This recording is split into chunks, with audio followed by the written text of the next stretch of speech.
Hi అండి. మన family అందరికీ శుభోదయం.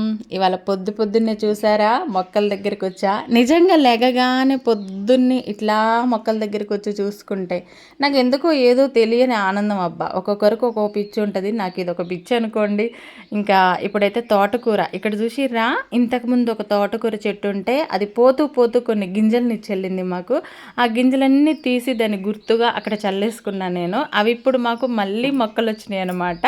అంటే దాని పిల్లలు ఇవన్నీ ఇక్కడ చూసిర్రా. ఇటు సైడే కాదు ఇంకా వేరే సైడ్ కూడా చాలా గింజలు వేసినాయి. అవన్నీ కూడా ఇప్పుడు మొక్కలు వచ్చినాయి. మొత్తానికైతే మందు లేని ఆకుకూర అనమాట. ఇంక ఈరోజు పిల్లలకి లంచ్ బాక్స్లోకి అవుతుందని తెంపుతున్నా. ఇంకా ఇవి చాలా మొక్కలైనాయి. మాకు ఇంకా 2-3 నెలల వరకు తోటకూర పుష్కలంగా ఉంటుందన్నమాట. ఇంటి మందం అయితే తోటకూర పుష్కలంగా ఉంటుంది.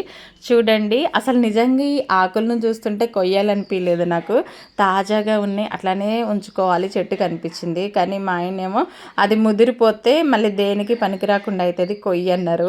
ఏదైనా మన చేతులతో వేసిన పంట నిజంగా ఆనందమే వేరు దాన్ని చూసుకున్నప్పుడల్లా. ఏదైనా కూరగాయల మొక్కలైనా సరే, కూరగాయలు ఇచ్చినప్పుడు ఇంకా వాటిని చూసుకుంటూ ఆ సంతోషమే వేరబ్బా.